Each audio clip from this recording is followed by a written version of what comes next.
time I see your face, it takes me to a place of depression, pain, hate, and uncertainty. Can't even count all of the fucked up lies you said to me. Like when you told me that you love me and you never hurt me, and then you up and left without saying one word to me. I don't believe you ever really cared or gave a shit, and things will never be the same again between us, bitch. So now it's time for me to say goodbye and turn away. Won't be no smiles if we meet again one day. Call me Mr. Negativity, that don't mean shit to me. Our relationship is history, it don't exist to me. You try to tell me not to be so angry. What can I say? That's just the way they raised me. Call me Mr. Negativity, that don't mean shit to me. Our relationship is history, it don't exist to me. Try to tell me not to be so angry. What can I say? That's just the way they raised me. The way they raised me. What can I say? That's just the way they raised me. The way they raised me. What can I say? That's just the way they raised me.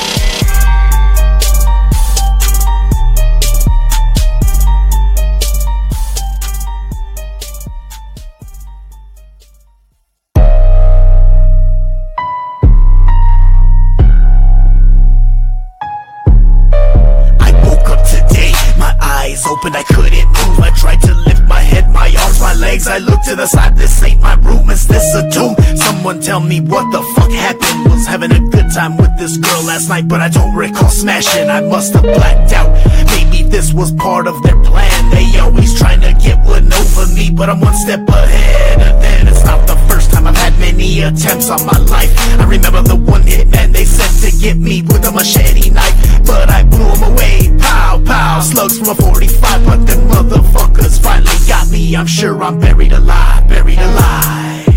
Yeah, I was buried alive, buried alive. I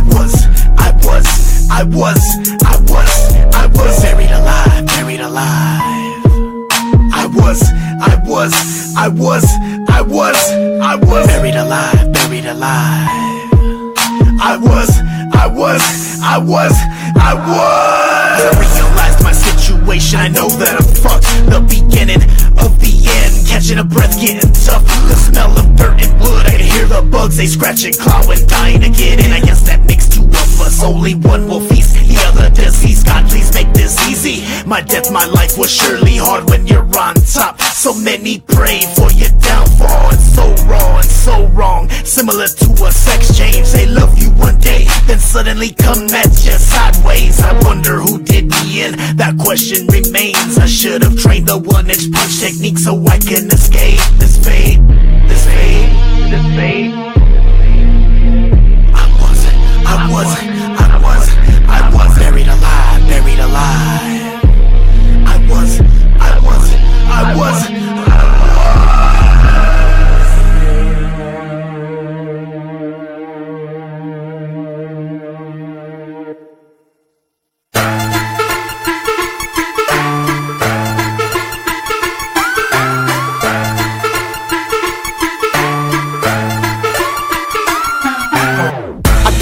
For me to rip it explicit, my mission is different to lead these rappers wishing they didn't. For instance, these fucking know-it-alls approach me with their hands out. I tell them bite the curb cause I've heard it, so shut your damn mouth. Stop it. Hey, I'd rather see you take the van route, cause honestly you whack, your rap career would never pan out. Yeah, go ahead and mug me trying to stand stout. My bars will leave you hurting, circle jerking, looking assed out. Lightly twerking, never working with no cash clout. Surrounded by some serpents trying to lurk up in my stash house. I seen them coming so I smacked them like a fast spouse. And now they look ridiculous, pissed about what they can't doubt. The moral of the story is I'm victorious. I visualize on how I'm supposed to live and I'm the poster kid. Closing cause it's over with, oppose me and I'm focused.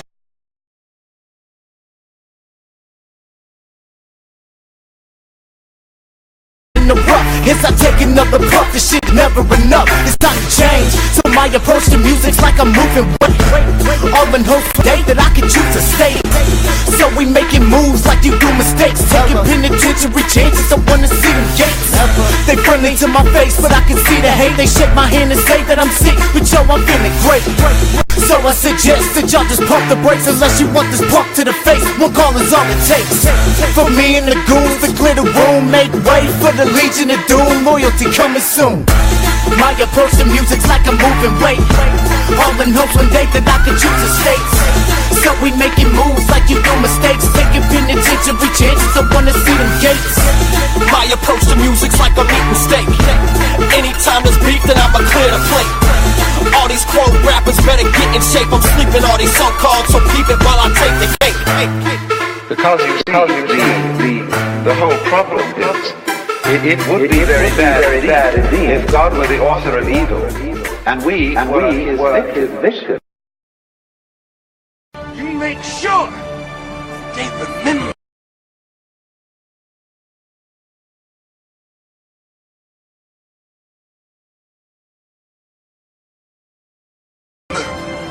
Forever. The night they play. Miss Yayo, Harvey Finch Enterprise. To understand the situation. You are tuned in to No Fucks Given Radio. No, you're gonna tell me something today, tough guy. I said, all right, I'll tell you something. Find me on motherfucking SoundCloud, Reverb Nation, What about Facebook, Instagram, Snap, all that shit. Listen to me. Listen to me. Miss Yayo, Mizzyayo. I don't mean to be out of order, man. You don't mean to be out of order? Yes, I am that bitch, and y'all ain't shit. I understand that if any more words come pouring out your cunt mouth. Fuck that, I'm about to kill somebody first. Fuck that. I confess it. My crimes and sins are beyond counting. Bitch.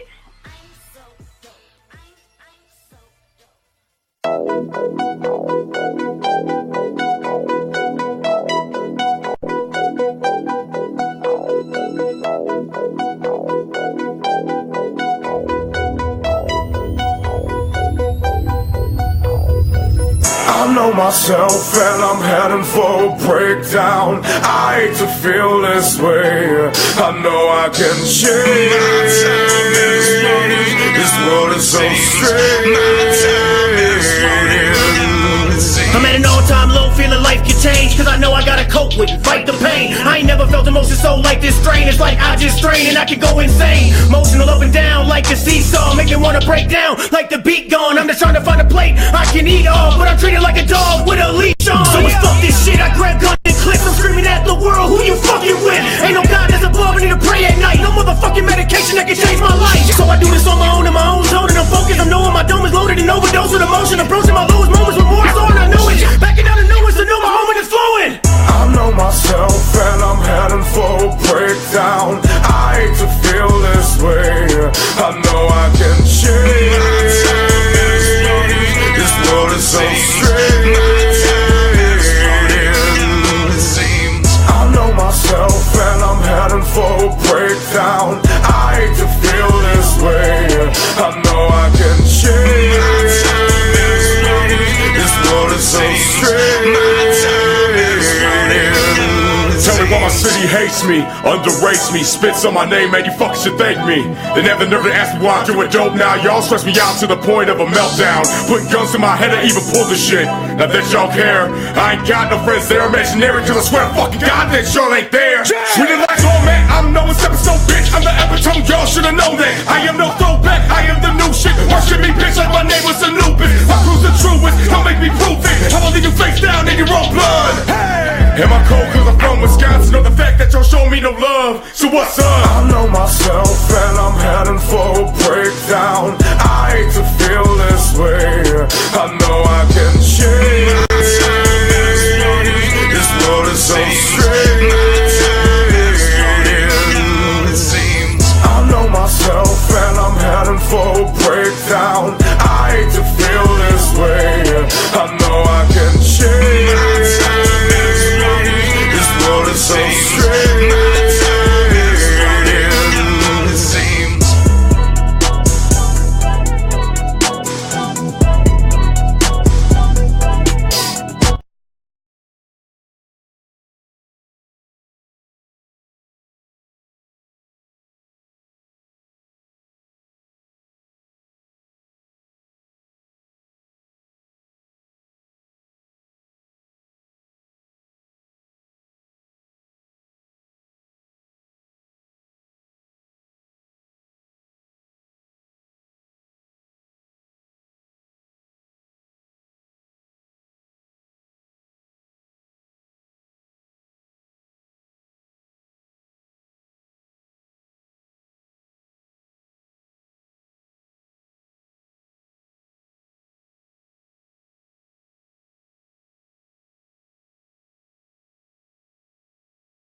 No fucks given radio. You can't still win. NFGR, No Fucks Given Radio. Live the fucking Twinkies! The No Fucks Given Hour. Half an hour, 3 hours, fuck, we don't know. This whole thing might go tits up. Your host, the unknown factor. I don't give a fuck. Factory 16. Where are you, you spongy yellow delicious bastard? Where are you? Your co-host, Chuckklez. The headhunter clown. Yeah, well, I want to raise some pulses, don't I? You'll raise hell. Would you leave me alone? And of course, always in the back. Yeah, ladies and gentlemen, shit, I forgot to say, always in the background, my wife holding it down. That's right, but you heard it if you were on the radio, or that app. And this is No Fucks Given Radio, ladies and gentlemen. Hi, I'm the unknown factor, and you know it's the No Fucks Given episode 205. So yeah, you know I got a headhunt. So you know I brought a headhunter. Chuckklez, bro, what's good? Going good, man. Just had a great fucking interview yesterday, man. But I missed y'all. How's it going? Well, real quick, as far as yesterday, oh, hold on. I forgot to cap my backlight with my full hat. Courtesy of Aliens Ancient Broadcast. We all ain't getting that light. Sorry about that. But as far as yesterday, man, you missed a motherfucking spectacle that I'm really not even going to get into that much. Cause, I mean, if you want to check it out, the live feeds there, ladies and gentlemen, you can check it out on nofucksgivenradio.com. But, I mean, that was the shortest interview we have ever had on No Fucks Given Radio. For real. I'm sincere. That's like, it wasn't even a show. It was just a random broadcast, ladies and gentlemen. It was chaotic. You had a lot of different callers. It went all over the fucking place. Hell, I left and ran to the gas station for like 25 fucking minutes. That's the truth of it. That's what happened tonight. Or last night. But tonight, ladies and gentlemen, I stay in the house. Because tonight, we go from the talentless, to a motherfucker just stock full of talent, even though she's hella small. Whitney Peyton, Dub B, what's up? What's good? I guess my reputation precedes me about being so small. Well, being like 5'2", you know. Well, I mean, Whitney, I've had the privilege of opening for you in the past, so I mean, I've stood next to you, and me and my co-host here both stand over 6 foot, so yeah. So yeah, a lot of people are smaller than you guys. You know, that's just the whole in comparison thing, about But I'm glad you are small. Shit, I'm glad you're not 6 foot. You've stood on my shoulder. If you were my size, that probably would hurt a little bit. Word. Yeah. I mean, like 5'2", 100 pounds, just like a firecracker, you know? Hell yeah. Yeah, and we're going to get into some shit here in a little bit, but this is the No Fucks Given Hour. So, Chuckklez? Hey, yo, Whitney. How's it going? Good. How you doing? Going good. Staying busy as all. So, before we get into this exclusive interview with you, into the mouth of madness, which I like to call it by say. So for your first question that we always give for each guest that comes on here is, what is the true meaning of life? What's the meaning? Pineapple pizza. Yes. So many people argue me on that. So many people argue with that. Because I feel like there's just people who love pineapple pizza and people who hate it. There's not an in-between for that one, you know? So I post that on, like, my Facebook, that I like pineapple pizza, and I feel like it's posting something about religion. You would think I posted something about religion or politics, the way people get so mad. So it's just like, I think I just like to make people angry with that one. It's just the toppings of a pizza is like politics, where people just can't decide what decision they like, and so they hate on it. Well, they get so mad because people are like, you can't put fruit on pizza. I like mangoes and salsa. I like pineapple on pizza. Like, I'm cool with putting fruit on stuff. But I don't know, people are real weird. I'm saying, though, pineapple pizza is way better than anchovies, so, you know. I'd rather eat pineapple pizza over anchovies. I can't stand anchovies. For sure. I don't know salty. Who thought of that. Who wants a salty, fishy taste of a pizza? Right. So they say that's the worst pizza. I'm like, how can you hate it more than anchovies? Impossible. I will say, especially with a pizza that smells like rotten tuna and old rotten grandma pussy. Oh shit! Oh God! I know that's. Look, I don't know out of all the answers we've gotten, I don't think we've ever gotten food. Have we, Chuckklez? No. How is food not the answer to the meaning of life? How is that not? But yeah, that's my answer. I'm gonna open my I think own you're like the search first one box. that's ever mentioned about the true meaning of life of pizza. Yeah. Oh, yeah. Yeah. So points for that, Whitney, right off the bat. And points for stopping by No Fucks Given Radio as well. And fucking just coming to deal with the madness you're about to get into. I apologize in advance for that. But that's besides the point. But I'll tell you, one thing I honestly want to know, Whitney, I mean, I've seen you for over quite a few years as far as the progression you've made, which congratulations as far as you just signed to a new record label, everything you've done, dropping Firecracker and this the Pyro Edition, the success of it. Thank you, by the way, for putting my kid in that poster. That's dope. That's what's up.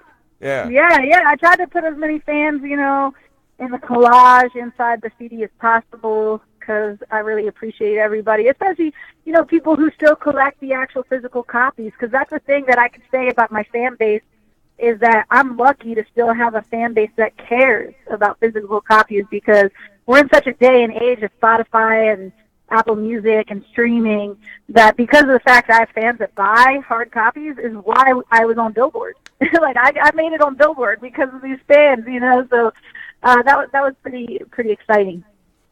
Hell yeah. I'm an old schooler myself. I always collect a lot of hard copies for my collection. That's how much of a supporter and real passionate about music I am, you know what I'm saying? Yeah. I might have to get me another copy because I agree with Chuckles, so am I. But the kiddo got the first copy in the house, I'll be real honest, for Christmas. And we still got to get her a frame because she wants to frame up the back of that poster. Yeah, and I do love how you did that too, as far as incorporated your fans. But I'll tell you what, let's take this way, way, way back, Whitney. I want to know, what initially made you pick up a mic? You're in Philadelphia. Why were you like, I'm going to fucking rap? I grew up in the Philly area, and I was kind of, before rap, I was really doing kind of spoken word. I was doing the slam poetry stuff, and I just, I really liked instrumentals and beats, and I was like, you know what, I do this slam poetry, and I do this all a cappella. I bet I could rap on beats and things like that. And really at the time, there weren't too many female artists, so it was kind of an unheard of thing. There were a lot of people that were not willing to record me, so I had to go to a lot of different studios before I had someone even agree to record me. And I'm talking, I was still willing to pay them, but they didn't want to do it. They were like, oh, okay, this white girl, no, get out of here. And I'm like, well, I'll pay you. And they're like, no. I was like, damn. So I had to really go through it. I had to really shop around until someone would record me, but I got in the studio, and it took me a while to transition from being able to do spoken word to rapping on beat, because it's different, Going a cappella, if you're someone who raps a cappella all the time, and then you go to try to rap on a beat, it's not always going to pan out, because I was writing stuff but not to the beat. I was just writing stuff, jotting rhymes in my notebook, and I had no beat going at the time. So I got in the studio, and I was, mad cocky about it, I can, I've been writing for a while, so this is going to be, second nature, but it wasn't. I had to learn how to ride a beat and how to not just be a cappella all the time. So that was cool. It was a cool transition, but that's kind of how it started out. Hell yeah. Hell yeah. That's a dope start. I find it amazing that you really had, you're trying to pay motherfuckers and still had to shop around. They're just I ain't recording you. You fuck off. Girl, go away. And it's funny because it was the people, I thought, when I first started rapping, I thought, the really hood people would not fuck with me. I was like, they're going to see me, I'm from the burbs. Yeah, I'm from around Philly, but I'm from the suburbs, so I was like, oh, all the people in the suburbs are going to be the only one that fuck with me. The people who are right from the inner city are not. But those were the ones who recorded me. I tried to get at people from the suburbs who had studios and stuff, and no one was trying to mess with me. No one was trying to record, a white girl rapper. And then when I went into the city and I started finding all these, more gangster producers, those are the ones that were like, hell yeah, we'll do this, because they thought it was really interesting and different, and they saw the potential in it that, the white kids from the suburbs were like, oh, no, we don't want anything to do with this because you're trying to rap and you're not, street. And I was like, well, clearly I'm not rapping about street stuff. I'm like, I rap about a lot of different topics. So like, they weren't even trying to give me a chance, though. It was the people right in the city that were giving me the chance. So that's really where it began, right there in Philly. I'm just curious. Yeah. Do you think there was a particular reason for that? Like, why do you think that you got the reverse reaction that you did that you thought you would have? I mean, like, did you see anything in, like, just their behavior as far as when you were interacting with those different groups? I mean, more than anything, do you think that in the suburbs they were like, we don't want some original shit coming out? Fuck that. I just think in the suburbs they were thinking they were playing with fire, having a girl come in and rapping. In their mind, I had no place to be rapping. Like, I wasn't allowed to do it, you know. But when I went into the more hood places and I was rapping, they were listening to what I was actually rapping about. And as long as I wasn't trying to be hard or act like I came from the same area as them, and you know, act like I was something I wasn't, they thought it was cool. They were like, "Oh, okay, you're talking about like relationships. You're talking about this and that. You're not talking about." You know, I'm not talking about pulling out my gun, or like, I'm not talking about any of that stuff that I can't relate to. So I think they recognized it more, and they weren't scared of it. They were just like, okay, whatever. This white girl wants to come in here and rap. She's paying us, we ain't never really seen this before, so why not? Why not try it?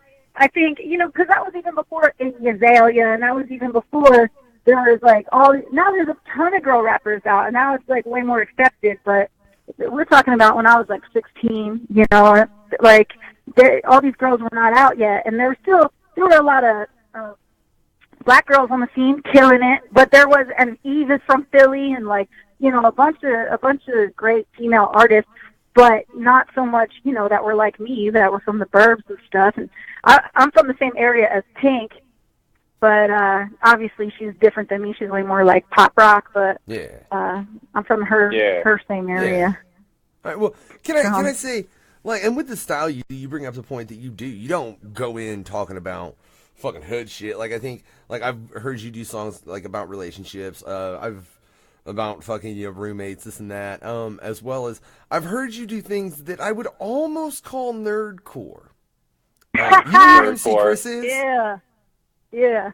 Wait, who is it? That's the right topic. MC Chris. Yeah. Have you ever thought about working with him? I think that would be interesting. I mean, I'd like to definitely be versatile. I like to be versatile.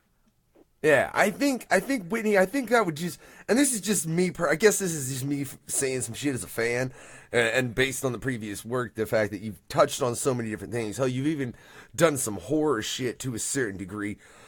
Yeah. I think you and MC Chris, I think that would make a very, very interesting track. So I'll tell you, coming to that, obviously you've worked with, I don't know, a lot of people. A shitload of people. I mean, really, like, I couldn't even begin to, like, so I'm curious at this point, do you have anybody out there you're really looking at going, I haven't worked with them yet, and I'm for sure. Tech Nine. Well, I've done shows with Tech Nine, and I'm friends with him, and I talk to him every once in a while, like we text each other or whatever, but I'm still not on any songs with him. And then Machine Gun Kelly. 100%. Like, I've met Machine Gun Kelly. I don't know him as well. Like, I know Tech Nine a little better, like, as far as I actually, like, have his number and talk to him. But Machine Gun Kelly, I only met him one time, so I don't really know him. But that's one person I really want to work with for sure.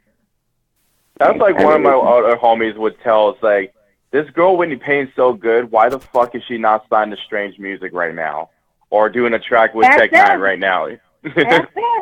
Ask them, because I mean, I don't know. It's like that's another goal too for the future, as far as I want to tour with Tech, you know, because I've done shows with them and I've done festivals with them, but I haven't done a full blown tour with him or anything like that. And yeah, I've gone and I've visited his.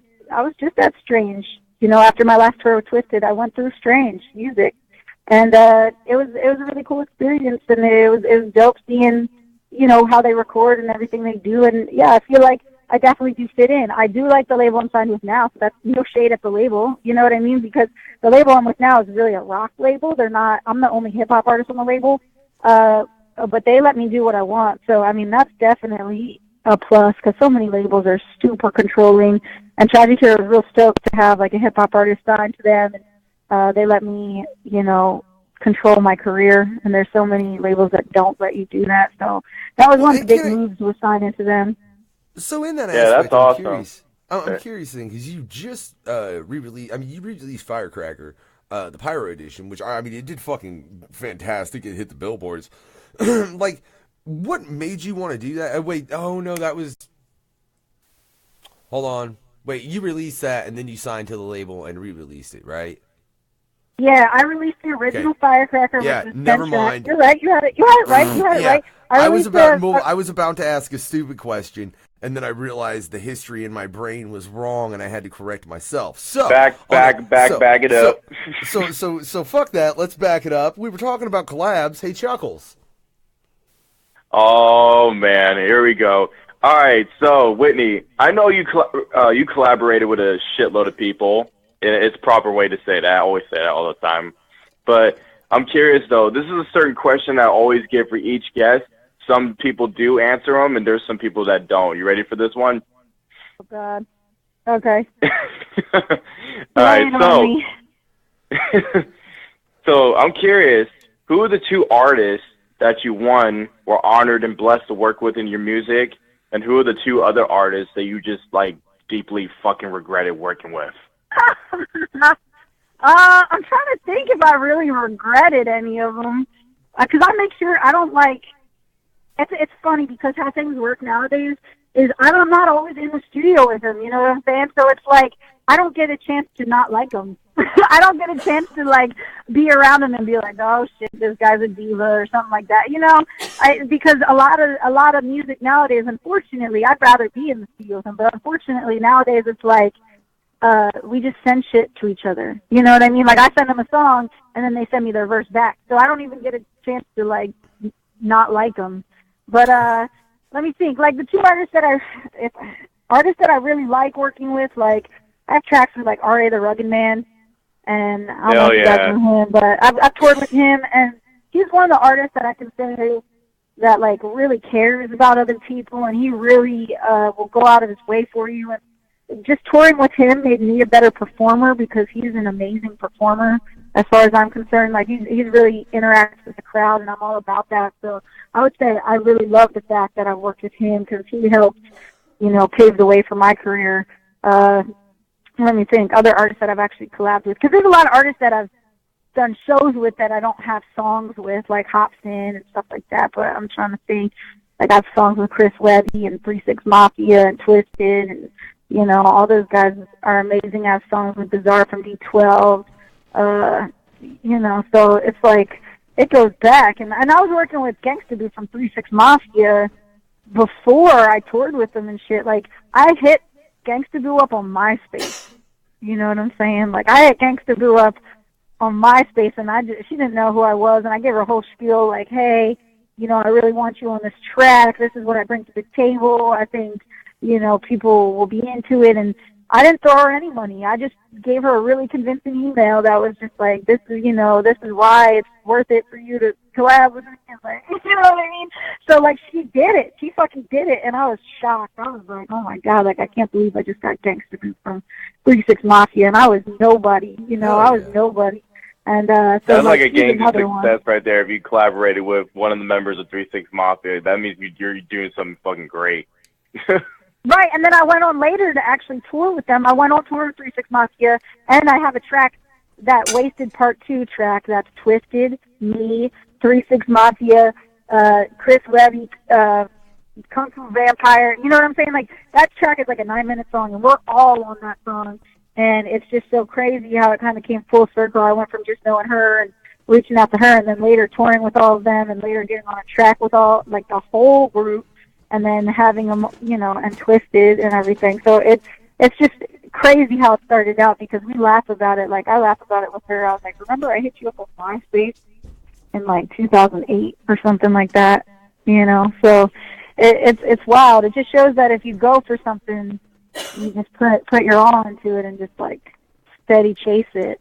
It'll happen, Well, this is what amazes me, though, Whitney, because, like, you've been doing this shit since you're 15. You put fucking a shitload of time into it. You grinded your ass off. You've obviously got a great deal of places. There's got to be a couple motherfuckers that you've ran across that you're like, if I ever see this motherfucker again, I'm gonna bitch slap him like I was like come on, like I was Gangsta Boo with a pimp suit on. You know what I'm saying? No, Yeah, names. but you gotta. No I gotta names, be careful though. I gotta be no careful though names. because I'm like 5 foot. Hey, look, first off, I'm pretty sure you got Supreme, which is still right. I'll fight. Look, if I'm there and somebody swings at you, Whitney, I'm gonna knock that motherfucker's head. Like, why are you swinging at Whitney? What the fuck's wrong with you, jackass?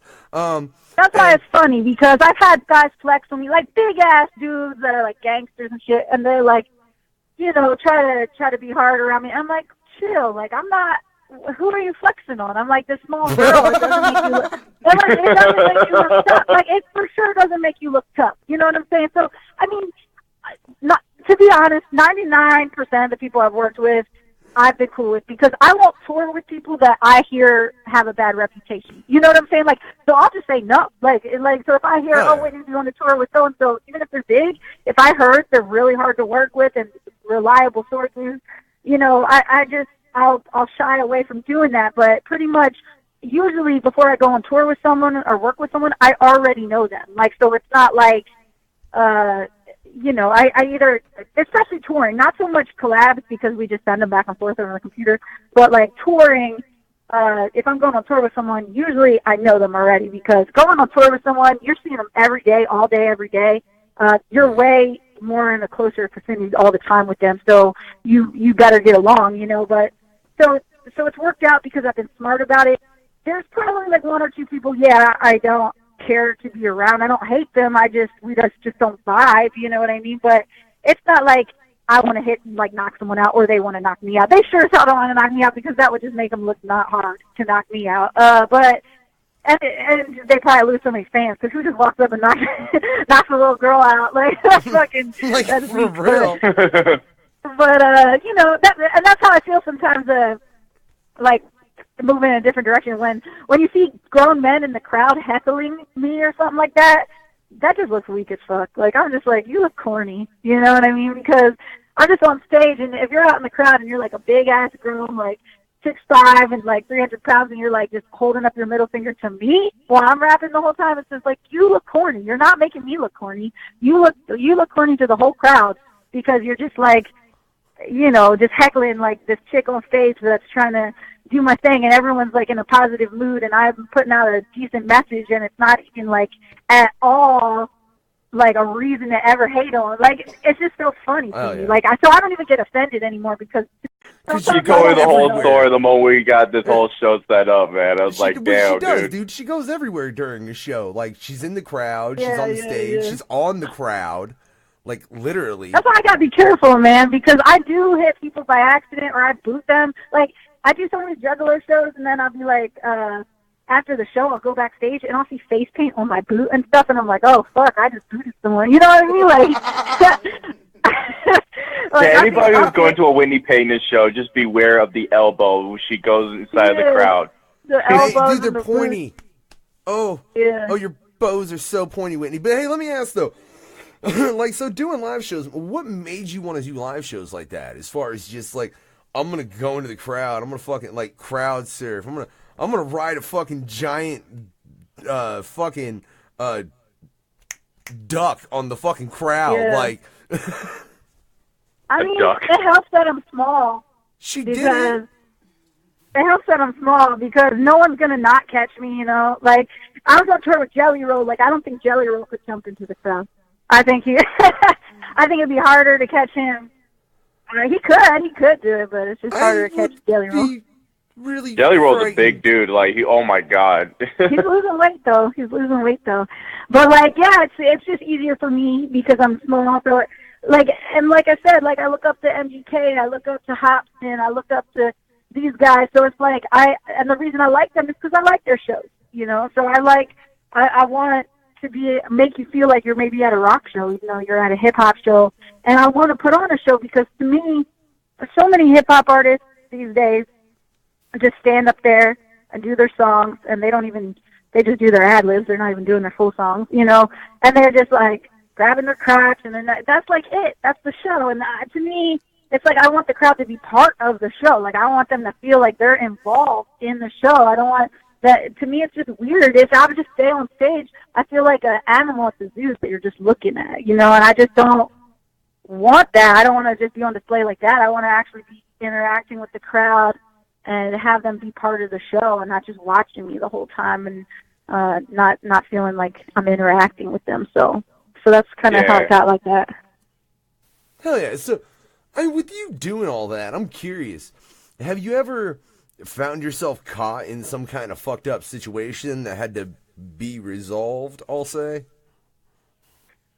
Not really, because I don't piss enough people off to, like, get into any crazy altercation, but it's like, I've definitely gotten beat up by accident. As far as, like, jumping in the crowd, like, I catch some blows, too. Like, I catch some, like, fists and, you know, different places that I don't want them, you know, so it's just like, it gets uncomfortable sometimes. I've hurt myself doing certain things, luckily knock on wood, not too much, but I think the biggest altercation, I would say, is not between me and the fans, it's between me and the venue owners, because sometimes I'll be hanging off of stuff that they don't want me to hang off of, you know what I mean? So, like, which I understand, but I'm hanging off of lighting fixtures and stuff, and that costs a shit ton of money, and then all they see in their mind is, oh my God, if you, like, hurt anyone in the crowd, we're going to get sued, you're going to pull down our whole lighting thing, and so, like, a lot of times, security will be freaking the fuck out, and venue owners will be freaking out. It's not so much the fans, it's like more the venue owners. So, like, sometimes after shows, I have venue owners yell at me forever. Like, there's been shows that I don't even get paid because they're like, we're not fucking paying you, like, hung off of this shit. Like, so that's what I risk every single time. You know, like, I risk not even getting paid for half my shows because of the crazy shit that I do, but I don't want to stop doing it because that's how I perform, and that's, like, how I want to be perceived, and I'm not going to stop, like, despite any of that. So, I mean, some people will call me stupid about that. My manager will get on the phone with me all day and be like, you can't do this, you can't do that. I get to venues sometimes, and they have me sign waivers before I even perform, because they're like, we know that you're crazy, we know that you climb shit. Jesus. So, like, I sign full-on waivers, you know? So. Yeah, see, that just brings out the fun and then going to a show. That just, like, for you, you bring that energy for your fam that just lets them know that if you want a show and you want to hear that raw shit, you're coming to the right place and you're actually going to see some crazy shit on stage. That's one thing I always tell for certain artists. If you're going to bring out the fire, make sure you really actually do that on stage, or else you're going to, like, have people just talking about you in a negative way. You know what I'm saying? Because you're not that bringing that energy up like you're the way you're doing it. You know what I'm saying? I like it, but real quick, man, think about this. Like, Chuckklez, I want you to, like, reflect on what she just said real quick. Imagine if you're a venue owner and you're asking the fucking 5'2", Whitney? Yeah. Yeah, 5'2", fucking 100 and a couple fucking pounds. I need you to sign this waiver so you don't fuck my shit up. Right. There's some part of that to me that is really fucking funny. You ever seen Men in Black? If you ever seen Men in Black, you know the cricket. It's like the gun that's real small, but like fucks it up. That's me. I'm the cricket. You know what I'm saying? Like I'm the cricket from Men in Black. They're just small, but they're like, we heard about you. But it is very funny. I swear to God, somebody out there make this meme for me. I just want like Whitney Peyton, the noisy cricket of the underground. It just shows Tommy Lee Jones holding up a gun that's like the shape of Whitney Peyton, and then also you in the bottom sees a picture of her going nuts on stage. Yeah. Hanging from a fucking rafter, about to kill half the crowd. Whitney, don't kill half the crowd. I think all it takes is one big dude to be paying attention, and he just catches me, and then everything's good to go. They're just covering their tracks. I get it, because at these venues, people get crazy. They'll try to sue them for any damn thing. Like, people jump in the mosh pit themselves, and they, like, get a black eye or you know, break some fingers or something, and then they're trying to sue the venue, and it's like, you're the one who jumped into the mosh pit and started throwing your fists around, you know? So it's like, people nowadays, they just want to sue over any damn thing, and they don't have, like, balls anymore. It's like, if you're going to stage dive, if you're going to mosh, things are probably going to happen, you know, and I realize that too. Like, I take the risk when I do this stuff. I take the risk. Oh, you just walked into this, and I have to know. And this is, shout out to Supreme the Resurrected. Go check out all the past times he's been on the No Fucks Given Hour, No Fucks Given Radio with us, ladies and gentlemen. But something that I have asked him on every interview we've had, including the one that was out on the fucking street at the Emerson, was what percentage of rappers does he think are just garbage, as opposed to what percentage are really in this and trying to do something, and there's art to their art, you know what I'm saying, as opposed to just it being they're trying to make money, cash in, and blah blah blah, what the fuck ever. He's given me several different numbers. They're always fairly high, Whitney. What is it? They're always the percentage of rappers that he thinks that are just kind of crap. Yeah. Crap. Yeah. Okay. In the industry. Well, who did he say? Oh shit! See, you're gonna test my memory because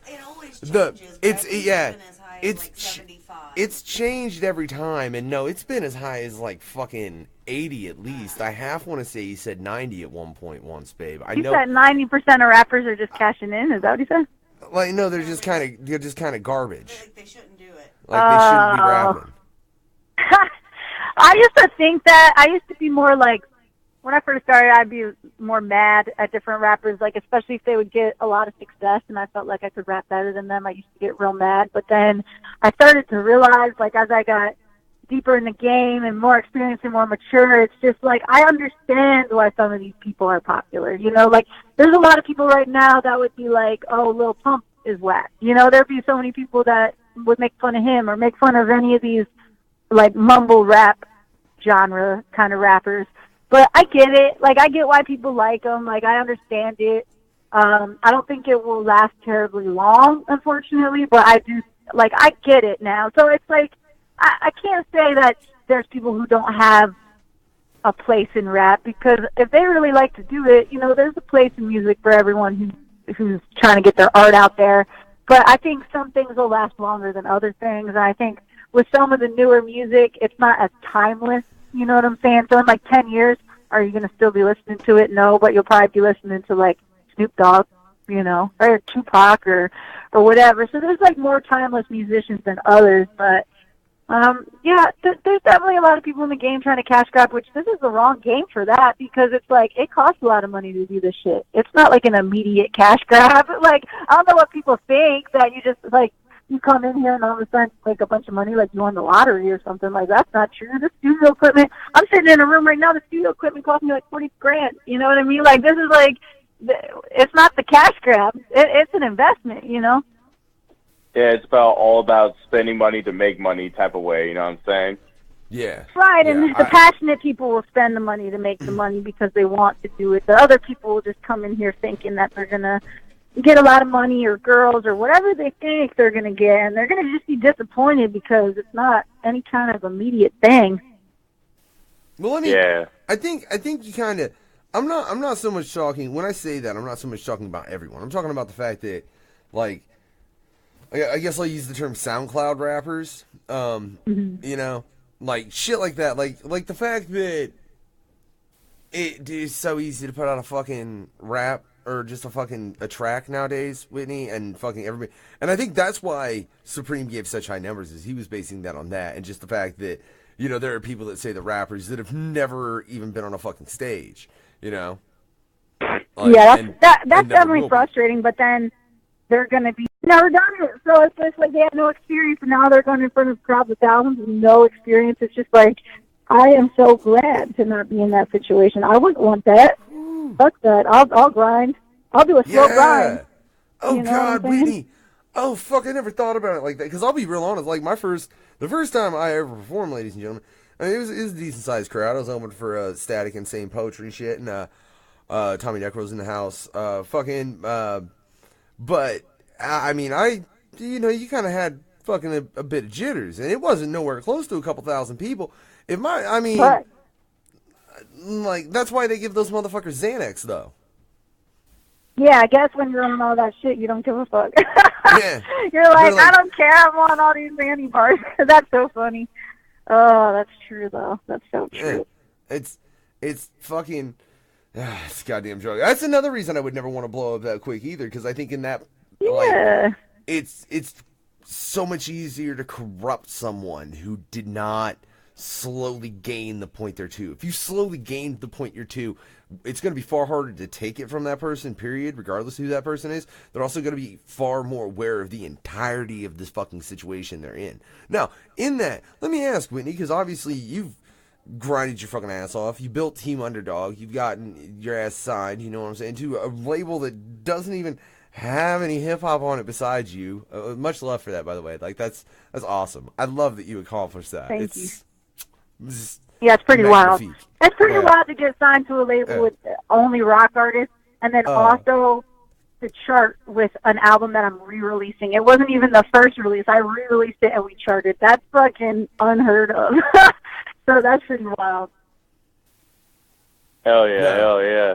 Yeah, that shit was it's fucking fantastic. But in that, I'm curious, what was that whole process going from, you know, I'm trying to fucking get somebody to record me and half these motherfuckers are saying no, to now you're dropping this album and it's hitting the Billboard and it's a fucking re-release?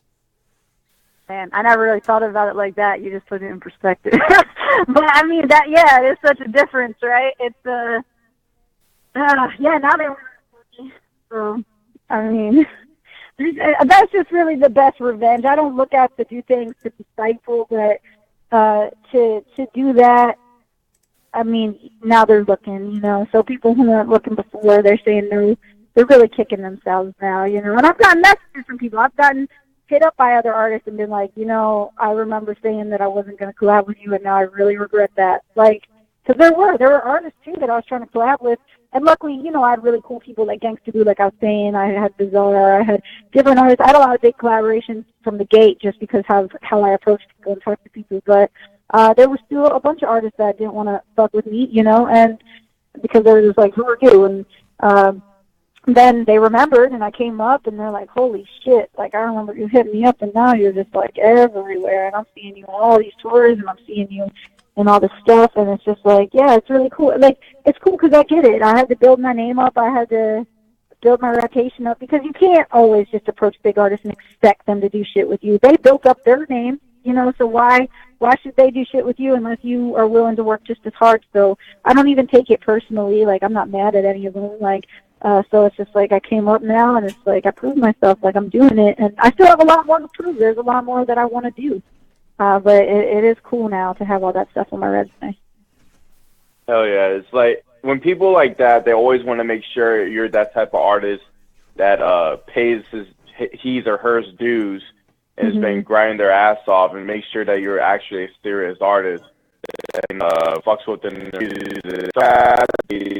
with to come out in this game with an ego and thinking that, oh, I'm just gonna take a shortcut and just do whatever just to get success like that. Sometimes that doesn't go out that way unless you do it the right way, you know what I'm saying? Yeah, and I've totally, like, I've had people approach me about collabs, and I've done plenty of collabs with artists that are way smaller than me. Like, I have, you know, and then there's artists that I've kind of turned down or whatever, just because I'm really busy, and I can't fuck with everybody just because I'm so busy. But it's like they get mad, like they'll be like, oh, well, you're supposed to be Team Underdog and rep the underdogs and blah, blah, blah. But it's like I go to their pages, and they're not even trying. They're not trying to do anything, like, besides just get me on a song to try to get some attention. But besides that, they don't have any other things going on, or any other like shows that they're trying to book, or like, you know, they're not even updating their social media at all. Like, the last time they updated was like 2 months ago or something like that. And it's like, we look at that shit. So it's not like, no, I'm not repping you because, like, I'm not looking out for the underdogs, but I'm also looking out for people who are actually trying and give a shit, because it's like, why should I go out and do a song with you because you're trying to guilt me, but you're not even, are you even going to post it? Is the song even going to come out at all? Because I've done collabs where the song never even comes out at all, you know? So it's like, why should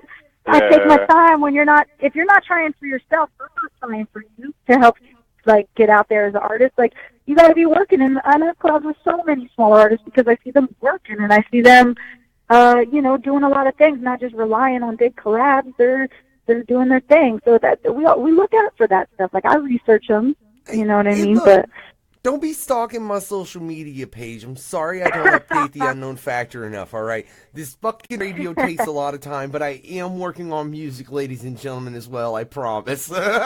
It's like the same thing as like Factor. You remember that collaboration we did, right? I'm eager to hear the whole full version. Why the fuck you're not releasing it, bro? Wait, what motherfucker? I'm waiting for 2 verses from you. Hold on. I'm waiting for 3 verses from you. What are you talking about? No, I'm just saying, like, a slogan-wise. It's like, I'm telling you, it's like, bro, I've been waiting for hours or a month. Don't say that. We got Bert in the room. He'll start giving me shit about that collab, but whatever. I'll get to it. I got fucking shit in the works, you know what I'm saying? But that fucking point ain't fucking, this ain't a goddamn Unknown Factor interview. We're talking Dub B up in this bitch, right? So, man, you just dropped Firecracker. You know, like I said, I know I'm working on some shit, Whitney. I know you working on something. I know you got a tour coming up. Yeah, you want to talk about that tour for a minute?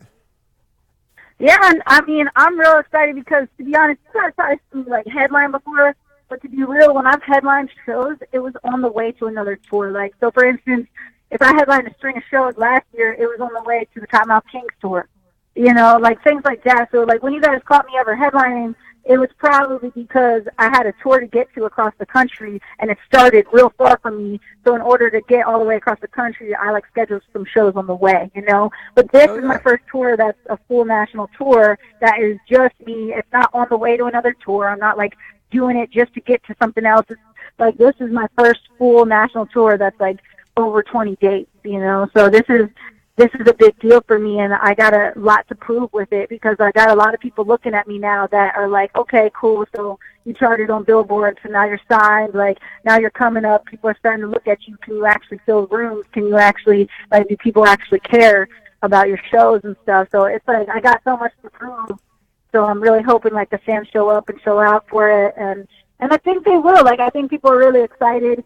I'm going to perform a lot of new songs and maybe longer set than ever before. So, yeah, I think it's going to be a good time, but I know I continue to have competition as far as a lot of people touring at one time. There's a lot of other acts, like, within days of my shows, there's other acts performing for other shows, so it's like people always have to pick and choose what shows they want to go to, and that's real, you know, nerve-wracking for artists because we're like, oh, geez, I hope it's my show, you know? So we'll see how it goes, but I've been, you know, heavy promoting it, so should be good. Hell yeah.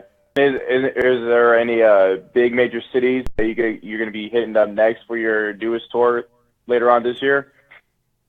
For which tour? Like any major cities, like major cities, yeah. My headline one, yeah. I mean, let's see. I'm hit Philly, which is where I'm from, so I'm hitting Philly. I'm hitting some random ones and some like super big ones. I'm hitting like Brooklyn, New York. I'm hitting.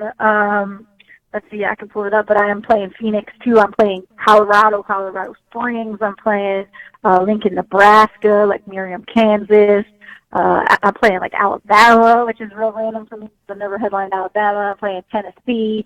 So I'm getting around. Like, it's a full national tour. It's not just like East Coast or West Coast, and I'm just calling it a national tour. Like, I'm going around the whole U.S., yeah. You know. So people can definitely look it up on WhitneyPeyton.com. But I, you know, have the dates pretty much posted all over my social media, and I'm getting around to a lot of different places. A lot of places in Ohio. So hopefully, I don't know if there's anything close to you guys. I know it's only 20 days, so not everyone's getting hit. But see, I've looked. I think the closest to us is Ohio. I mean, Chuckklez is out in California, though. I don't know.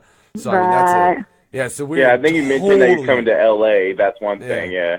Yeah. So we're in totally different areas. So, yeah. If you see both of us, Whitney, it will be at different times unless one of us ships the other to the other's location, I guess. But we're not going to get to the shipment. That's for later. It really, really is. But so we know you got the tour coming up. Like I said, you just dropped Firecracker, the Pyro Edition, right? And which I recommend picking that up, by the way, ladies and gentlemen. It's a damn good CD. I mean, I'm a fan. Like, just kind of 21 tracks, man. 21 tracks. Well, I'm kind of annoyed my kid's the one with the copy, but what the fuck ever, I'll get over it, you know, I still got it, you know, fucking jackass, yeah, I love her though, and she loves some Whitney Peyton. I gotta give her, she's got good taste in music, so, you know, there's that. But what are you working on musically? You got anything in the works there? Yeah, yeah, I mean, even I was live streaming earlier today, and I was playing a lot of the songs, and it's funny because my producers were hitting me up, and they're like, why are you leaking songs, you know, but I was just playing some clips and stuff from songs, but before I even went on tour with Twisted, before Firecracker Pyro Edition re-released, I had a whole album ready to go. So it was so funny because it's like I recorded like crazy, and I had a whole album ready to go, but I was waiting on certain collabs to come back. Plus, we were pushing Firecracker, so I didn't want to talk about the other album because I didn't want people to get confused because I was already pushing Firecracker, and I didn't want to start pushing a whole other album and have them be like, what is happening? You got like 2 albums, you're touring, what are you doing?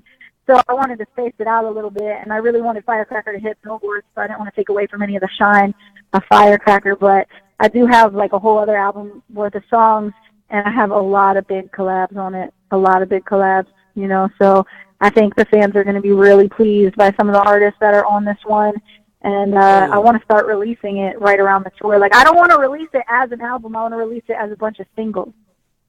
You know what I mean? Because hell yeah. People are more about that. People have a low attention span. Like, I get it. So I will have hard copies of it eventually, but I do want to release it, like, slowly as singles, like, one by one, rather than just, like, boom, here's the whole album. Like, nowadays, that's kind of, like, a lot to digest. Now it's kind of like, here's the single. Okay, here's another single. Okay, here's another single. So that's probably how I'm going to do it.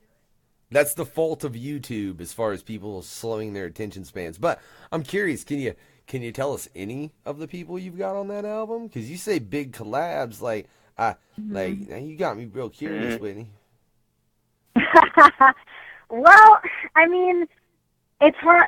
It's like I don't want to say too much because some of the collabs I do have back already, and I have all the vocals, and then some of the collabs the people are working on it. So I never like to really say it until I got it, but I'm talking to them all the time about it. So it's like there's people that are pretty big gonna get on it, but I don't have their files yet. So it's like I feel like I'll shoot myself on the foot by saying that, and then if for some reason something goes on, it doesn't happen, it's like Whitney's a liar. She said she had this person and they're not on there.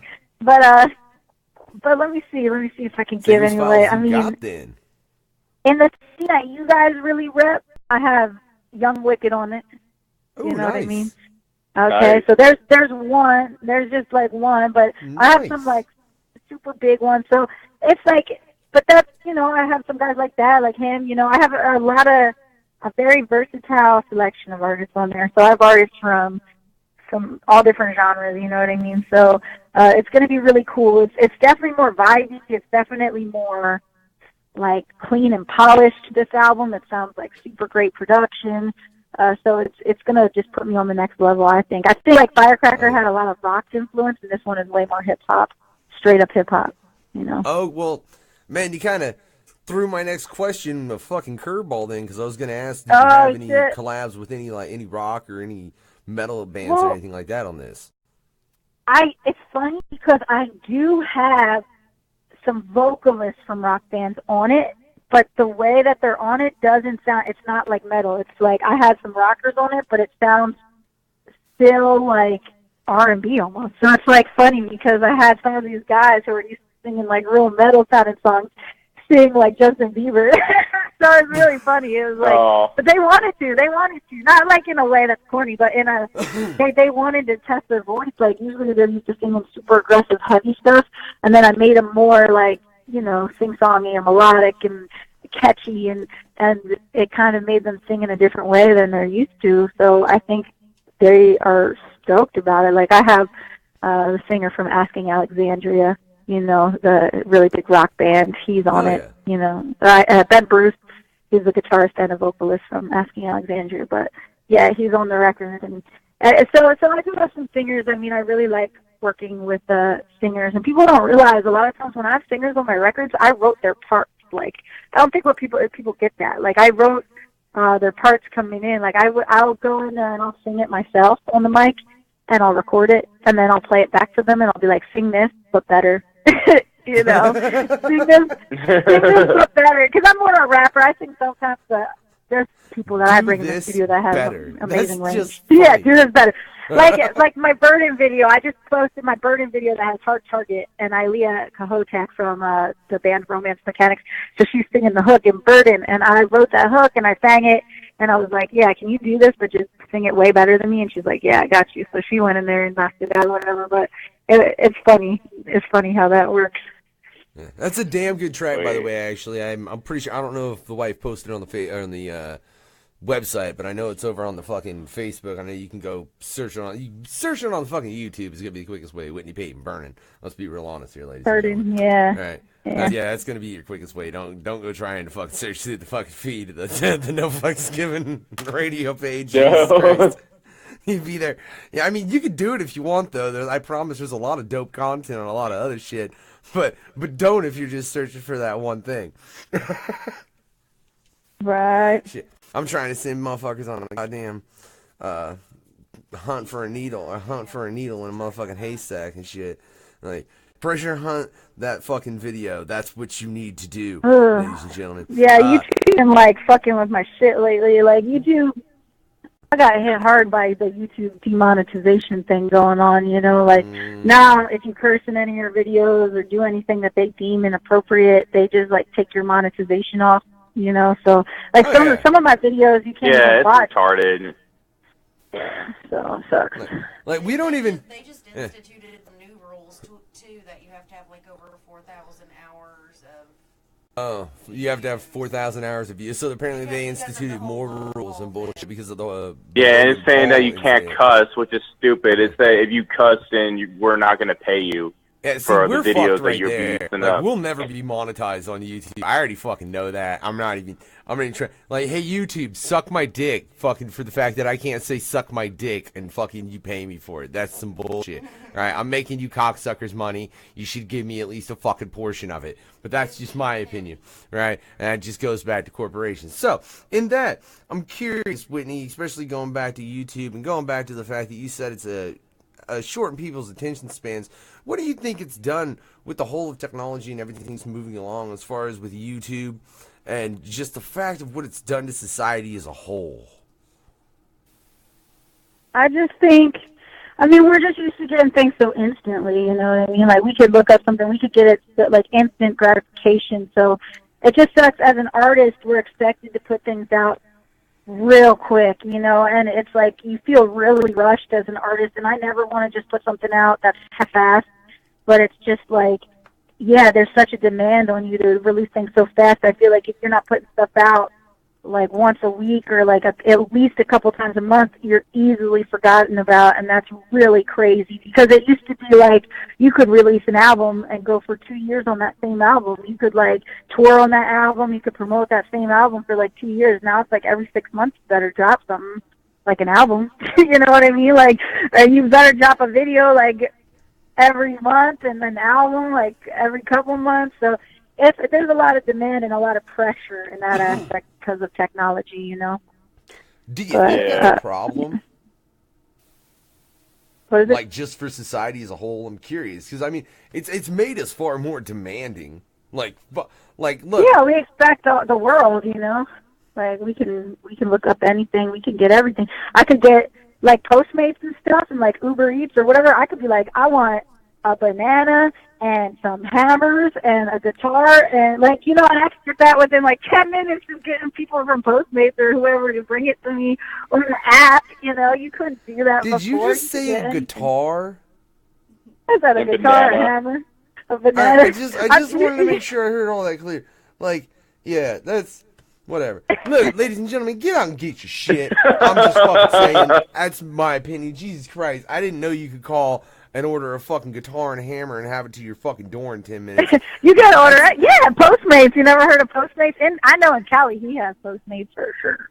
But yeah, you can. I'm in the Midwest, man. We on like backwater shit as far as like for real. I fucking like we can do. Like, there's a reason Trump picked his vice president from Indiana because they on some backwoods shit. Not to say I am, but some of these motherfuckers just ain't got no sense. That's a different point altogether, though. Well, just like Amazon, then. I know Amazon delivers to you. So, Amazon, you could get anything. They're not that fast, though. They ain't 10 minutes, though. They ain't getting here in 10 minutes. Well, I guess if you... Oh, no, they can't do that drone delivery, can they? That shit got fucking canceled, I thought. I don't know. I forget, but they got their ways. I don't know. That's crazy. That's really disturbing, Whitney. They got their ways. I'm not comfortable with that. Do you know the owner of Amazon the owner of Amazon is now more rich than Bill Gates. That's true. It was announced that he surpassed Bill Gates in richest man is the owner of Amazon. That's slightly terrifying. Yeah. Like, sincerely. I mean, it is, but it's a fucking situation where corporations are going to take over. But that's just a whole nother fucking conversation that we could get into for hours, I'm sure. All right, but let me just ask. Lando says should he review Firecracker next? Oh, yes, Lando, you should totally review Firecracker. Lando's somebody over here at No Fucks Given Radio. Whitney does reviews. Yeah, shout out to Lando, by the way, for the review on my album, man. Much love, man. Yeah, go check out the review he just did on Chuckklez' album that he just released. Those the greatest Evil's hits, ladies and gentlemen. You can check that out at nofucksgivenradio.com, as well as all the other reviews he's done, and the Firecracker one he's going to get out. Right, Orlando? Hell yeah. He does dope reviews when he really does. So we're going to have a review coming up, apparently. Dope. All right, looking forward to that. Because Lando's the shit on the reviews, for real. And we'll send you but listen, I'm going to tell you, he does fucking honest reviews, Whitney. Okay, that's cool. They're fucking He can't tell me anything worse so- than I've heard. I've heard some crazy shit. So that's. I don't think he can tell me something worse. Oh, well, no. Yeah, there's things about Lando is that it just makes you have a weird feeling. I even talked to him one time when he was reviewing some of the albums I did. I said, bro, why do I have this strange feeling in my balls that I'm going to get shitted on in this review? Oh, shit. Damn. But it's like he's very honest with his opinions, but he's actually good at it. So I'm pretty sure he'll love your album. That's cool. I'm Okay, curious, I'm though. interested to see that. You just said you had a lot of odd things said to you, Whitney. What's the craziest shit you've ever had said as far as about your style and your raps and such? I mean, I think as a girl, there's like a lot of things that people just say to every girl. Because I see it on other female artist stuff. Like when I go to YouTube videos, I see the same shit. And we always just get like, I don't know, like there's always people that are just like, oh, she probably like slept with this person to get here or do this. And it's like, or like anytime I go on tour with someone, like, and usually they're guys because most of the hip-hop artists are dudes, you know. So, like, anytime I work with anybody or do anything, it's like, oh, I bet she slept with him. It's like, dude, out of all the producers and people on tour, I don't have time to sleep with all these people and make all these records. like, they think I sleep with every producer, every guy I tour with, every person. Like, I'm like, do you know how many people I work with? That would be, I wouldn't even have time to do music if that was true. Like, Well, first off, you know, and second off, Whitney, you're right. You wouldn't have time to do music, firstly. And secondly, you'd have a blue waffle. Oh, God. Oh, thanks for that image. But yeah, that's, I mean, that's so untrue. Well, you know, that's okay. so untrue. You didn't start it. They started it saying you slept with everyone, but you know, you exacerbated it by bringing it up with me on the fucking No Fucks Right. And also funny. And I there think was as a recently a chick, blue they waffle say that. discussion. So yeah, Because you don't see them say that to dudes, you know what I mean? Like, you don't see a dude start to be successful, and it's like, I bet he slept with everybody. It's like, that's just not really a thing that's said about guys. So it's just like, whenever you see a girl doing anything, it's like, oh, she's sleeping with everybody. It's very weird. It's very, and it's really funny too, because like, I'll have a picture with Twisted, and they'll be like, oh, I bet she slept with Twisted. It's like, those guys are married with kids, and like, look. This is sexist, Whitney. You understand me? Right? So you can fuck your way to the top, but I can't? What kind of bullshit is that? Right. What the fuck?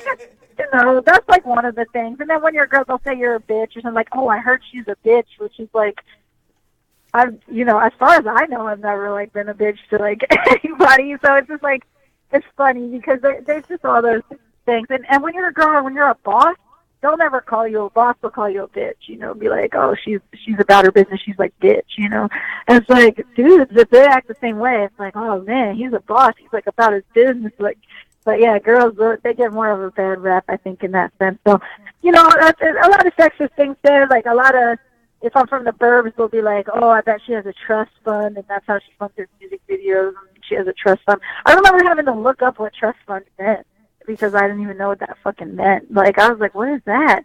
And I had to look it up, and I was like, oh, yeah, I don't have one of those because I didn't even know what it was. So, it's weird. It's funny. Yeah, motherfuckers these days will always want to judge a book by its cover without knowing for a fact that this person has actually been grinding more than they do. It's like, why is that always that situation when it comes to like female rappers, when people want to turn them down in a certain way, then they shouldn't be respected like how the males would do in this genre? Yeah, and I just think, people never want to turn to themselves, like other artists don't want to turn to themselves and go, oh, well, maybe I'm just not working as hard as her. They don't want to take any kind of blame, so they just go, oh, no, she must be sleeping with people, because it makes them feel better about themselves. It makes them feel like, okay, I am working hard. She's just big because she's doing X, Y, and Z, and it's like, no, you just gotta, you gotta build and you gotta get better. And I had to build and stuff like that. Probably if I would have just slept with people, I'd be way bigger than I am now. You know what I mean? Like, why do you think I did all that? Like, I wouldn't have had as slow as a come up, because that was true. So yeah, it's just those things are untrue. And I mean, I've made songs about it, like Rumors, featuring the Joker and Cryptic Wiz and the Whiteout and stuff like. I've songs like that and music videos that are pretty popular that were just all going in about different rumors that were said about us, and just making fun of everything and making it more of a joke. Because at first it hurts your feelings, but after years of it, it's laughable, because it's like, that is so stupid. Like, I'm tired, so it's whatever. But look, Jealousy. you did it right, Whitney. In my opinion, you slowly built up. I mean, you've grinded your ass off. I've definitely earned where you've gotten, as far as, because like I said, I had the privilege of opening for you, and it's been, I think, right around 2 years ago, and even from then to now, the progression you've made. But all it boils down to is, regardless of whether it's good or bad, you know what I'm saying? To get that kind of progression, you've got to have word of mouth, ladies and gentlemen. Yeah, by Whitney Peyton, featuring motherfucking Kung Fu Vampire. Yeah, check it out. We'll be right back. Doing big things. Yeah, except for y'all on Facebook Live. See, if y'all want to go listen to some dope music, go get that app, NFGR Live, on the Google App Store, or go to NoFucksGivenRadio.com. But otherwise, we'll be right back. Yeah, buddy.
And we're going to go live on the Facebook, the Book of Face, the Face of Book.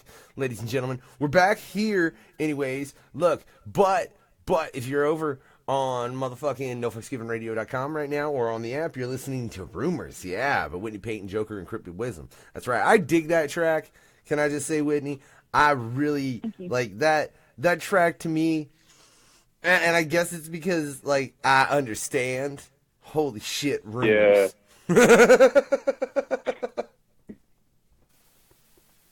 Yeah.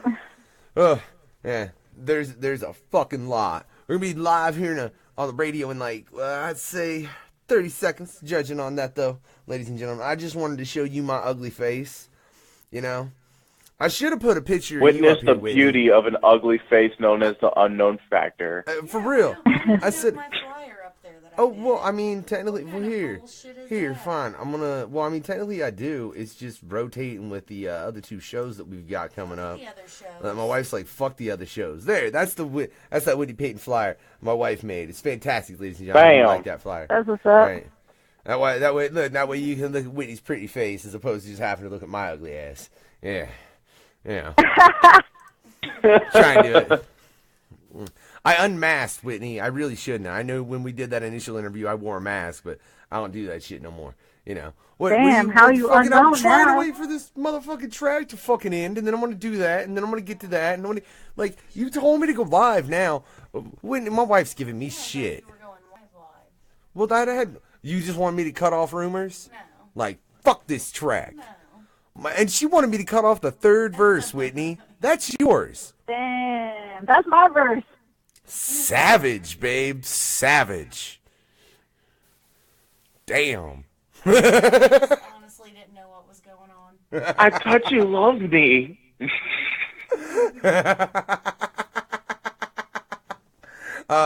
That's the wife injure for you. My bad, I'm sorry. What are you gonna do? What are you talking about? No, dude, what's your bad is what comes next, ladies and gentlemen, right? Because we're almost. God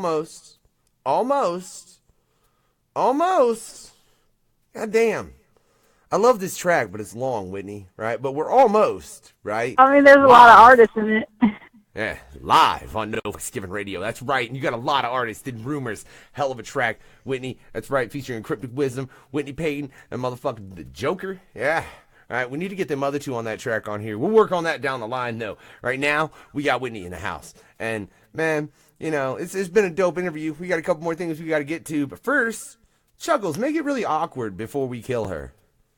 We love you, though, Whitney. Very, very it's awkward. Do you understand how this sounds to me? Do you understand how this sounds to me? It's like, make it awkward before we kill her. Like, none of this sounds appealing in my corner right now. If you ever heard of like the other interviews of how awkward we get, it's gonna be very funny as hell. So, for the awkward segment of the No Fucks Given Hour, Whitney Peyton, you have two abilities, but you have to choose one, like a superhero. But these kind of abilities sound very awkward that it just makes you cringe, but it makes you kind of curious though if you would have them. So your first option is, would you rather piss out fire? Or number two, shit out a shit demon like the movie Dogma. Oh, man. So the first one is pissing fire? Yeah. I feel like I would want to do that. Because anytime you're mad at someone, you could just be like, I'm setting your car on fire, and just pee on it. You just be like, yeah, I feel like you could set stuff on fire. But hold on, though. So would that mean that every time you pee, it's fire? Like, you don't even have an option? Yes. So, like, every time you got to pee, you're just setting everything on fire? Oh, my God. That's, like, not convenient at all.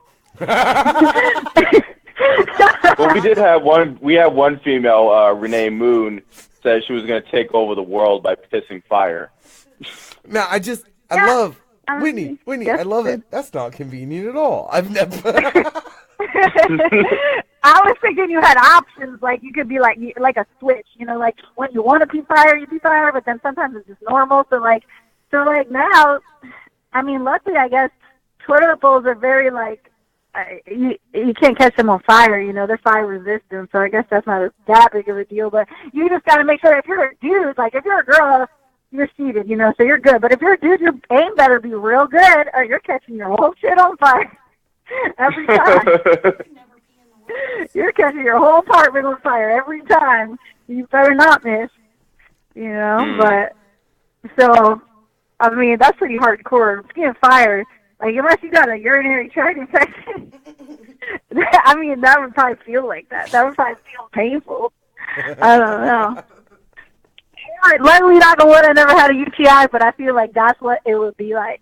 Like it would be like piss and fire, probably. So I don't know. It sounds painful, but it sounds better than what was the other option? Shit demon. Shit demon, like the movie Dogma. Oh, that sounds uncomfortable. Yeah, so I'd definitely rather pee fire for sure. Hell yeah. Now wait, I'm just curious. Are you, like Renee Moon, gonna somehow attempt to take over the fucking planet with this power? That was her plan, Whitney. I still don't understand that. Yeah, I don't get how that works, but because it's like, especially being a chick, you can't control your screams. You know what I mean? Like, I feel like a dude is more scary because you could just be like, you know, like, use it as a gun. A girl can't do that. We can't direct it. We can't direct it, you know what I'm saying? So it would be much harder to control. So I think trying to take over the world, that's pretty ambitious, but I definitely think you'd be a scientific phenomenon. Well, they do have this new invention now where they have this thing where a female can actually use this to pee like a dude, where they can just stand up and then pee out of it. Yeah. I heard about that. That's gross. I don't know. I mean, like, that's gross. Like, how do you wash? You just wash that every time? That's gross. It's like you use it just like you just stand up and then you pee and you probably have to rinse it out after you're done. Ew. Yeah, you gotta clean it every time. I don't know. I don't know about that. I love how this fucking went to talk to calling that particular item so gross, but whatever. I fucking love it. Apparently Whitney Peyton, as long as we're in, I think here's the thing. I think if you guys are gonna take over the world, I think Renee needs to recruit you, and then maybe you guys can get together. I don't know, get everyone else that's piss and fire. I really think just piss and fire, it would take a large group of people that could piss fire to really take over the world. And I also agree with you. Yeah, the male, it would be so much easier because you got a gun. Yeah, but you know what I got? Yeah, Whitney. See, I got something else. Yeah, I got a box. Yeah, and see, can I say I appreciate how small you are. I didn't have to get a very big box. This is awesome. For real, you didn't cost like hardly anything to ship your ass off to this island, Whitney. Yeah, it's 10 by 10. That's right, 10 by 10. Yeah, one palm tree, one coconut. And I'm telling you right now, Whitney, you might want to leave the coconut and the palm tree alone. I'm just saying it might be in your best interest, right? And then there's the water. Chuckles, tell her about the water. Oh, shit. Yeah, you do not want to get in the water. You want to know what's in the water? I'm scared to ask. Okay, what's in the water? She's like, no. No.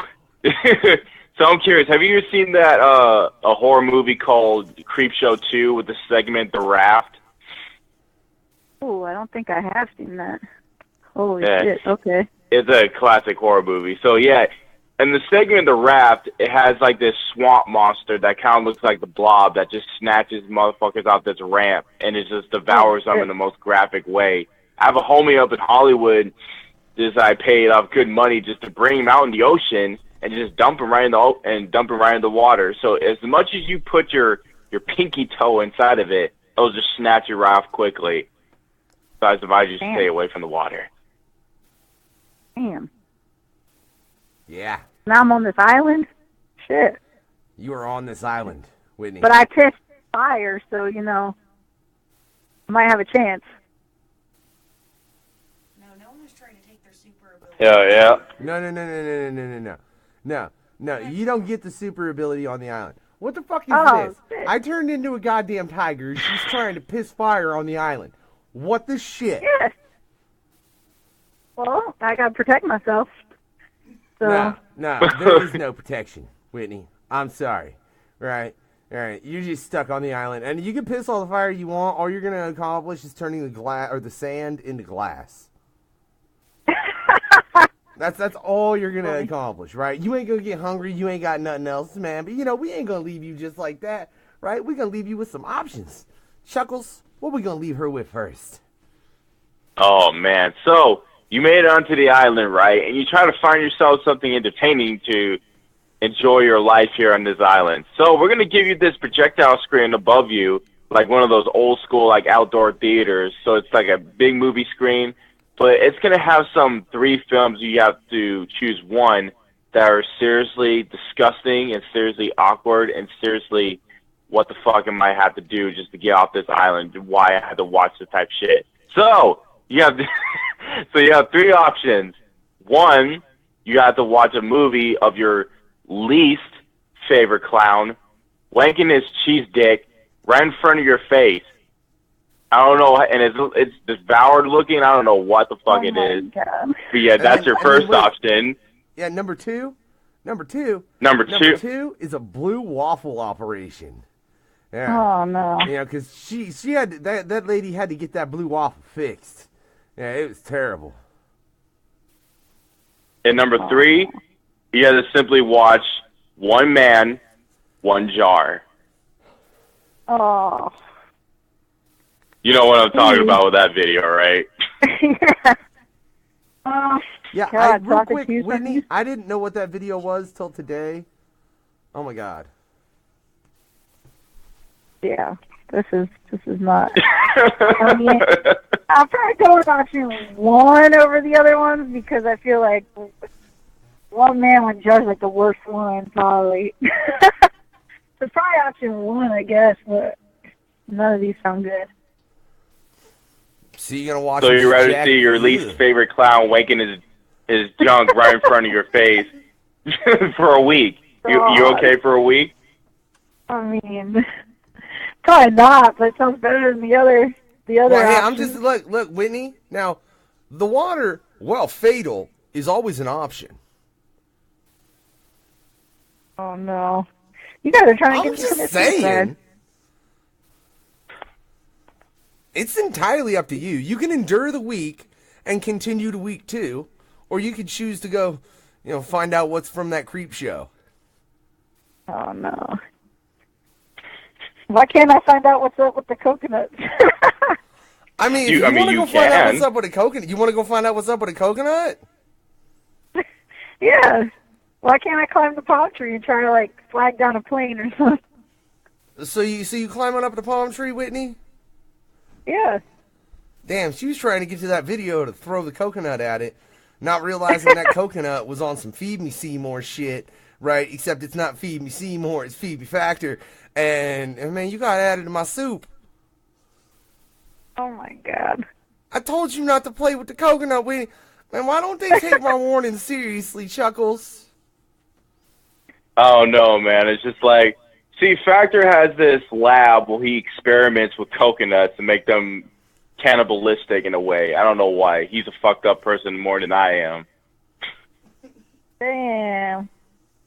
Hey, man, look, I always like Little Shop of Horrors, and for some reason I found that coconuts were the ones that worked, and I'm just trying to make some underground fucking stew over here, right? And I got a hell of a concoction. Yeah, now we've added Whitney to it, but I told her not to play with it, and she did. So technically, she chose suicide. And according to the book, Whitney, that means you go to hell. Well, I personally don't believe in the book. It's way more fun to play by the rules for this particular game. Yeah, but just like everything else, we like to give options. Chuckles, what's our first option? All right, so your first option is, oh man, what should I give her the first option? Oh, first option is for your first hell is you have no choice but to be the wife of X-Men's own Wolverine. Yeah, and he just keeps on saying he's the alpha omega of all males, being an asshole, smoking that cigar, and just showing off his blades. And I heard that you are not very much of a Wolverine fan, so we're going to give you this option of first hell.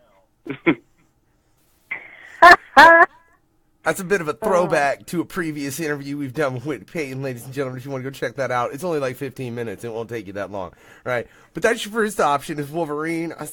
It amazes me you're not a fan of him, but whatever, right? Your second option is you are trapped in Donald Trump's head. and you're just living his life, but he's doing exactly the dumb shit he's doing. You just have to deal with it and everything. Like, and I mean like everything from talking to fucking Putin to grabbing fucking chicks by the pussy to fucking like all this dumb shit. You just have to deal with it, Whitney, and just fucking be there in that first person, just being Donald Trump. But, I mean, really being Donald Trump. And then the last one, I feel like my wife should present the last one. Oh, she don't want, she's like, I ain't presenting the last one. Right? I'll let present Chuckles do it then. All right, third hell, and it's dedicated to you. That your third hell is that roommate. It's the roommate. You know what I'm talking about. The one that just doesn't do shit, just never cleans their shit, and parties a lot. But you're stuck in one room with this motherfucker. These are all eternity. Whitney, what do you want? Oh, my God. You know, it's like, I might even choose the Trump one just so I could know what he's thinking. Because it's just like, he's just so ridiculous. While it would be hell to live in his head and see him do stupid shit, at least I would know what the fuck he is thinking when he does half of this shit. So it might be somewhat entertaining, even though he's a dumbass. It's just like, that might be the most entertaining hell if I have to go through being part of Donald Trump. It might be at least funny and amusing, so I'll probably choose that one. Who knows? His brain might be orange just like the color of his skin. He might have a wig over his head. Right? You see the world in an orange spectrum. Right. That's funny. Oh, that's crazy. God, that's terrible. Hey, wait, I really think, I don't know, man. Like, they're all pretty terrible, but you chose one that I agree. At least it would be funny. I don't know that I'd want to fucking know what he was thinking, though, because it might just make me want to blow his head off, and you never could. But that's besides the point. Ladies and gentlemen, this has been the No Fucks Given Hour on No Fucks Given Radio, episode 205, with special guest Whitney Peyton. Whitney, thank you for coming by, joining us in this motherfucking insanity. You got any final thoughts, shout-outs you want to give before we cut up out of here? Yeah, I just can't believe you guys fucked me over with Trump, but, you know, I'm just going to accept it. I'm just going to accept my hell. And, you know, it's something to think about. It's something to think about. That might be what hell really is. I think you figured it out. But thank you guys so much for having me. I really appreciate it. I hope everyone comes to use me on tour. Peace out.